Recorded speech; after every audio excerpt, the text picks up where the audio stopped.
You can change your life at any time you choose. The power is always in your hands. You cannot change your destination overnight, but you can change your direction overnight.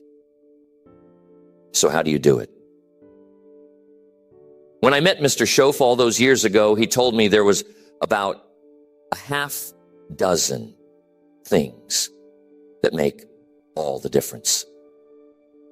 I've added a few of my own, and I want to talk about these ideas today.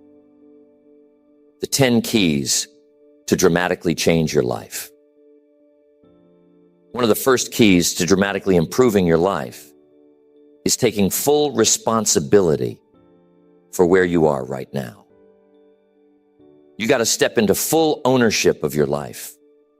Everything in your life, the good, the bad, the frustrating, and the rewarding, you've had a hand in it. It's a tough thing to accept sometimes, but it's essential. Full responsibility means you don't blame others or external circumstances for your situation.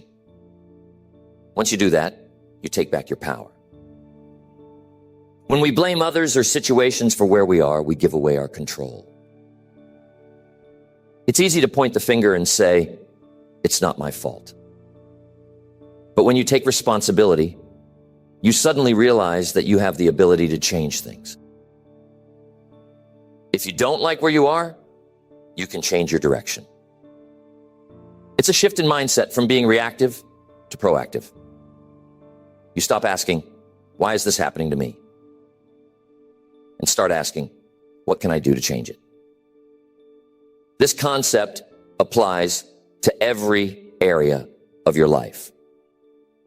If your finances aren't where you want them to be, instead of blaming the economy or your job, take a step back and ask, what can I do to improve my situation? Maybe it's time to learn new skills, pick up a side hustle, or be more disciplined in how you manage your money. The moment you take responsibility, the moment you start looking for solutions, is the moment you begin to change your life. The same goes for relationships. If a relationship isn't working, it's easy to blame the other person, right? But what if you took responsibility for your part?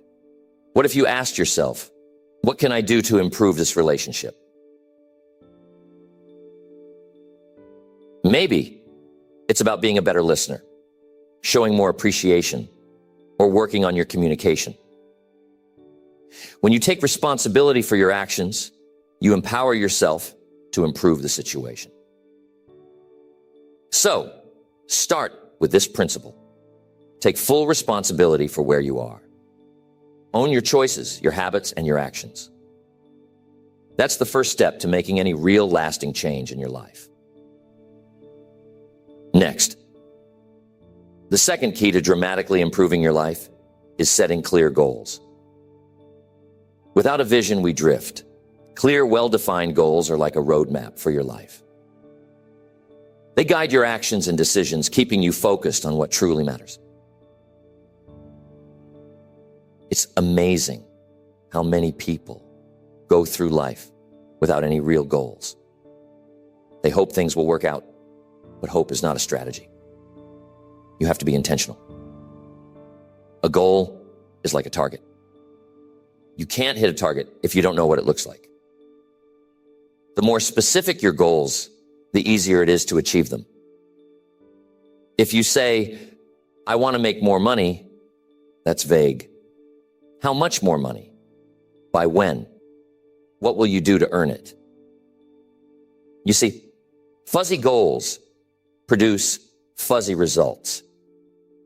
But when you're specific, you give your brain something to aim for. You can create a plan, break it down into smaller steps, and track your progress. Writing down your goals is essential. When you commit them to paper, they become more real. Don't just think about what you want. Put it in writing. It's a form of self-accountability. Review your goals regularly. Keep them in front of you because what you focus on, you move toward. You're more likely to make choices that align with your goals if you're consistently reminding yourself of them. Early in my career, I didn't have any clear goals. I was working hard, but I didn't know what I was working toward. Then one day, Mr. Schoaf asked me about my goals. When I fumbled through a fuzzy answer, he said, "Jim, you need to be specific. If you don't know what you want, how will you ever get it?" And that conversation changed my life. I sat down that night and wrote down exactly what I wanted. And once I had those goals, everything changed. Everything I did was done with focus. My actions became more focused, my decisions more purposeful, and my life started moving in the direction I wanted it to go. Goals give you direction. They give your life meaning and purpose. So take the time to get clear about what you want. Write it down, and don't be afraid to dream big. The only limits on your goals are the ones you place on yourself. Once you have a clear vision of what you want, you'll be amazed at how quickly your life starts to change. Next, the third key to dramatically improving your life is discipline. Goals are important, but without discipline, they remain dreams. Discipline is what turns goals into reality. It's the ability to do what needs to be done, even when you don't feel like it. It's sticking to the plan, following through, and staying consistent. And discipline isn't easy. It's much easier to do what's comfortable, to take the path of least resistance. But comfort doesn't lead to growth. It doesn't lead to change. If you want to improve your life, you have to be willing to step outside your comfort zone. You have to be willing to do what's hard.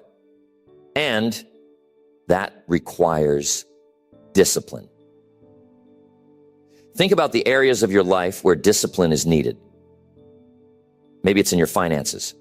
Are you disciplined in how you manage your money? Do you stick to a budget? Do you save consistently? Or do you spend impulsively? Discipline in your finances can dramatically change your life. It can lead to financial security and freedom. But here's an important point. Discipline is not about perfection. You're going to slip up. You're going to have days when you don't follow through. That's okay. What matters is that you get back on track. Don't let one bad day turn into a bad week or a bad month. Successful people aren't perfect. They're just consistent.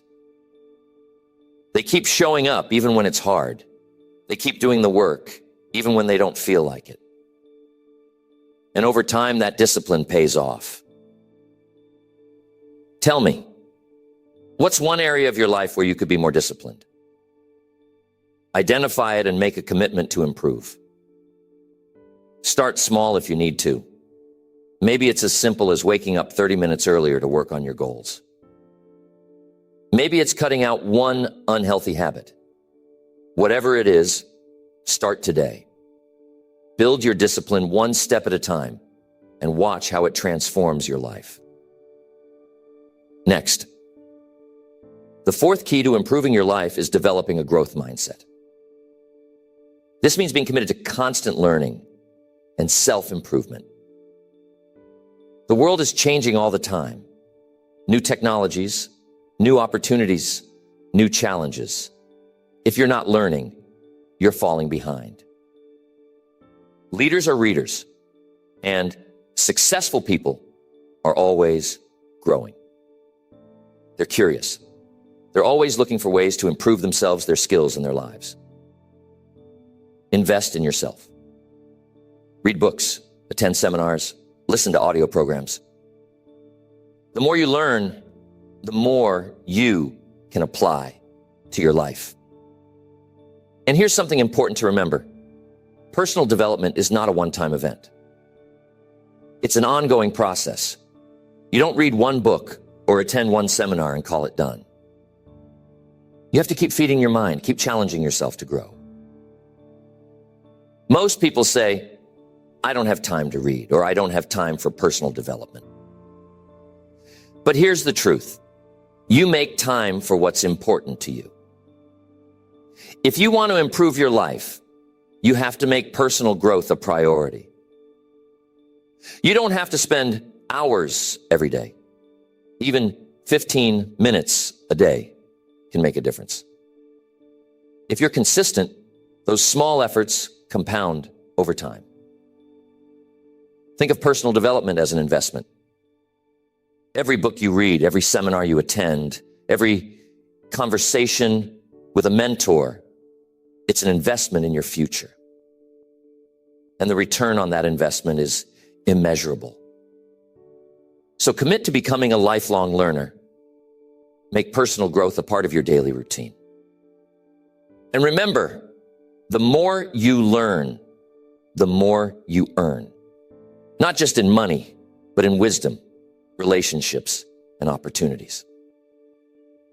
That's the essence of growth. You're constantly expanding, constantly becoming more of the person you're capable of being. And that's where real success comes from, not just achieving goals, but growing into the kind of person who achieves those goals. One of the most important aspects of personal development is surrounding yourself with the right people. The fifth key to dramatically improving your life is associating with people who lift you up, challenge you, and inspire you to be better. You've probably heard it said that you are the average of the 5 people you spend the most time with. Now think about that for a moment. Who are you spending your time with? Are they pushing you toward your goals or holding you back? Are they encouraging you to grow, or are they pulling you into old habits that don't serve your future? The people you surround yourself with have a profound impact on your mindset, your habits, and ultimately, your success. If you want to raise your game, you have to raise your standards for who you allow into your inner circle. Now, I'm not saying you should cut everyone out of your life. There are some relationships that may be deeply personal or connected to family, but it's important to evaluate the influence those people have on you. If someone is consistently negative or toxic, it might be time to set some boundaries. What you want to do is seek out people who inspire you, people who are ahead of you in the areas where you want to grow. Success leaves clues, and by spending time with those who are where you want to be, you can learn from their experiences.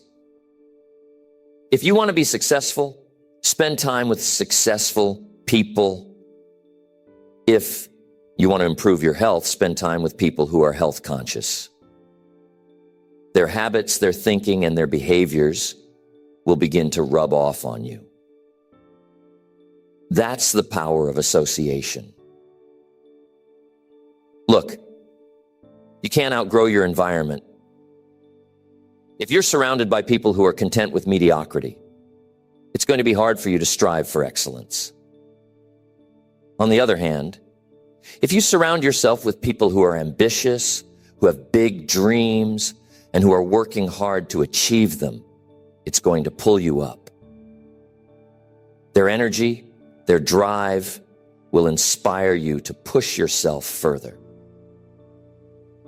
This principle isn't just about surrounding yourself with people who are successful. It's also about surrounding yourself with people who are positive. Negativity is contagious.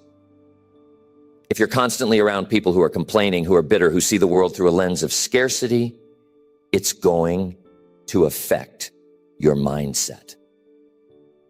On the flip side, being around positive, optimistic people can shift your entire outlook. They help you see possibilities where others see obstacles.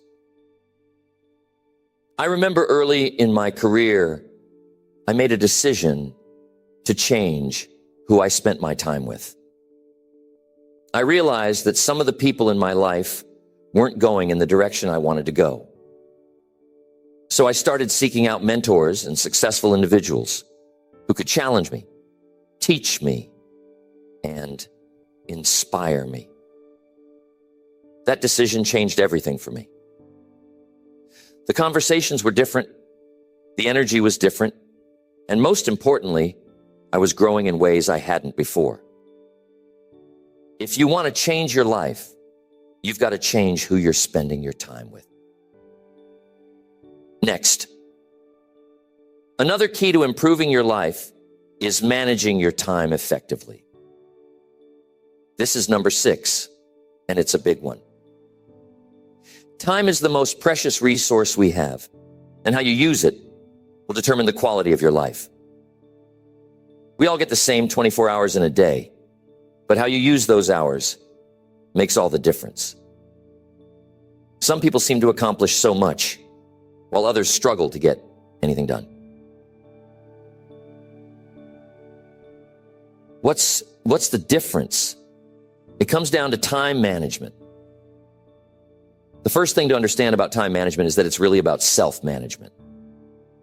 Time is constant. It's ticking away whether you use it wisely or not. What you have to manage is yourself, your focus, your priorities, and your actions. Successful people aren't necessarily working harder than everyone else. They're working smarter.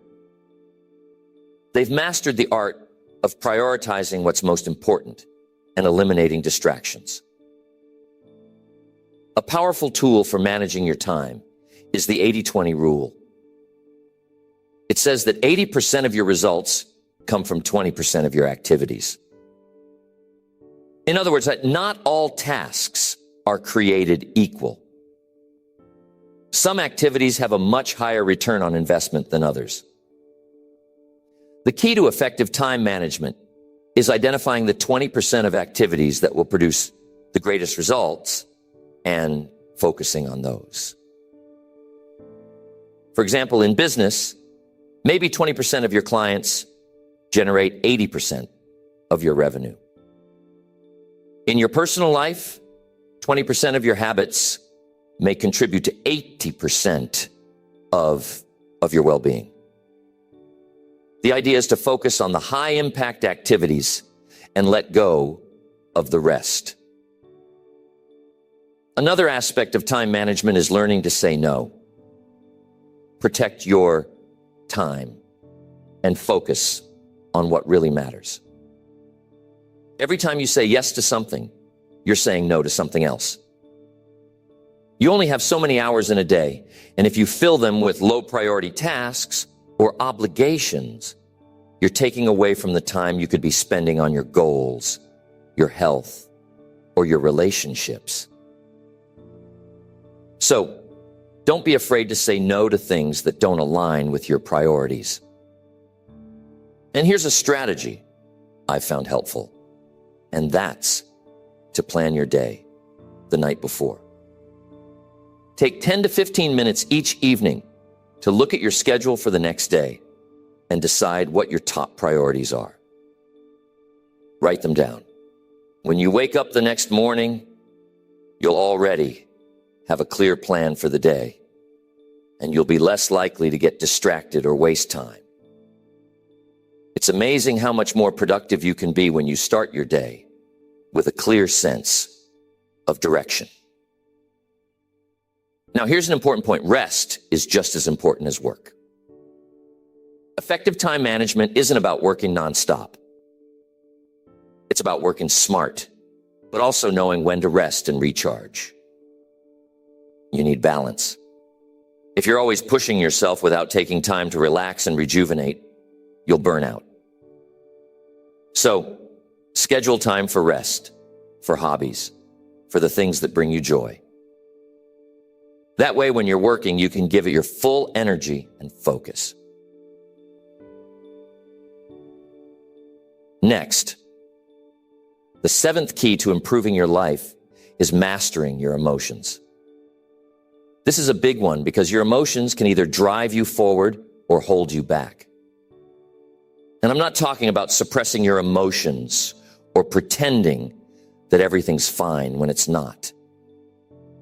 What I'm talking about is learning to manage your emotions in a way that serves you rather than sabotages you.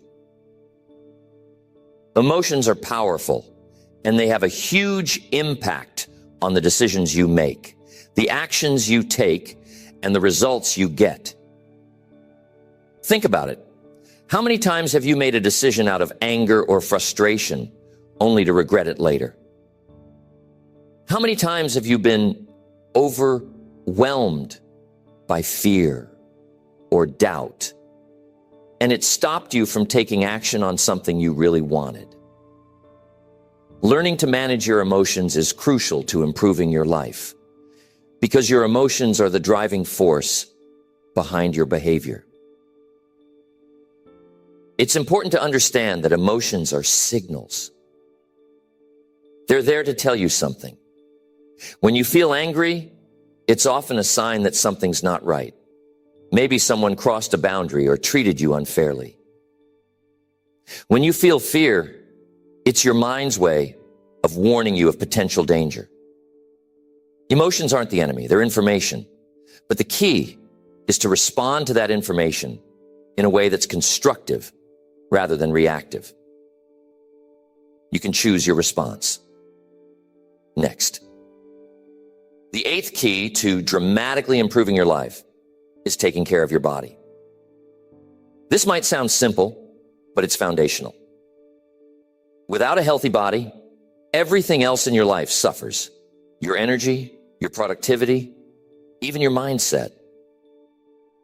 You can have all the ambition in the world, but if your body isn't able to keep up, you're going to be held back. Now, I'm not talking about becoming a bodybuilder or running marathons, unless that's your thing. I'm talking about maintaining the level of health and energy that allows you to live your life to the fullest, to pursue your goals with vitality, and to enjoy the journey. Your body is the vehicle that carries you through life. If you don't maintain it, it's going to break down. And when that happens, you don't get very far. Think of it like this. If you owned a high-performance car, you wouldn't neglect the maintenance, would you? You take care of it, fuel it properly, and make sure it's in good condition. Well, your body deserves the same attention because it's your high-performance vehicle for life. What you put into your body has a direct impact on how you feel, how you think, and how you perform. You can't expect to operate at your best if you're constantly feeding your body junk. When you take care of your body, everything else in your life improves. You have more energy, more focus, and more resilience. You're better equipped to handle challenges, and you're able to pursue your goals with greater enthusiasm and determination. So make your health a priority. You only get one body, and it's the only one that's going to carry you through this life. Take care of it, and it will take care of you. Next. The ninth key to dramatically improving your life is taking control of your finances. Money isn't everything, but it's a tool that can either empower you or enslave you, depending on how you manage it. Financial freedom is about having control over your money rather than your money controlling you. It's about living within your means, making smart financial decisions, and building a future where you don't have to constantly worry about your finances. The first step to taking control of your finances is getting clear on where you are. Do you know exactly how much money is coming in and going out each month? Do you know where your money is going? Many people don't. They have a general idea, but they're not tracking their finances closely. If you don't have a clear picture of your financial situation, it's easy to fall into the trap of overspending or accumulating debt without realizing it. So, start by creating a budget. A budget is simply a plan for how you're going to use your money each month. It doesn't have to be complicated, but it should be clear. How much are you spending on housing, food, transportation, and other necessities? How much are you saving? How much are you investing? When you have a budget, you're in control of your money, and you can make intentional decisions about how you use it. The next step is to live below your means. This is one of the most important financial principles you can follow. It's tempting to want to keep up with others, to buy things you can't afford, or to live a lifestyle that stretches you financially. But financial freedom comes from spending less than you earn. When you live below your means, you create a surplus that you can use to save, invest, and build wealth over time. And if you don't live below your means, here is what happens. You either go broke or, even worse, get yourself in debt. Debt can be a major obstacle to financial freedom, especially if it's high-interest consumer debt like credit cards. If you have debt, make a plan to pay it off as quickly as possible. The interest on debt can compound and become a financial burden that limits your ability to save and invest for the future. The good news is, with discipline and a plan, you can get out of debt and take control of your financial future. Another key to financial success is saving and investing. It's important to save for both short-term needs, like an emergency fund, and long-term goals like retirement. The earlier you start saving and investing, the more your money can grow over time through the power of compound interest. Even small amounts saved and invested consistently can add up to significant wealth over the long term. So, make saving and investing a priority and pay yourself first. Treat it as a non-negotiable part of your budget. Mr. Shoaff said, "It's not how much you make, it's how much you keep." You can earn a great income, but if you're spending it all, you won't build wealth. It's about being smart with the money you have, living below your means, saving, investing, and making your money work for you. That's how you create financial security and freedom. If you make $4,000 a month, but you're spending $5,000, you're not going to be looking too good. But here's the thing. You also have to give. Giving is a powerful financial principle that often gets overlooked. When you give, whether it's to charity, your community, or someone in need, you create a sense of abundance in your life. It shifts your mindset from scarcity to generosity. And here's the remarkable thing. What you give often comes back to you in unexpected ways. It's not just about money. It's about the energy you put out into the world. When you give freely, you open yourself up to receive more. So, make giving a part of your financial plan. It's not just about the money. It's about the person you become when you live with a generous heart. Next, the 10th and final key to dramatically improving your life is embracing change.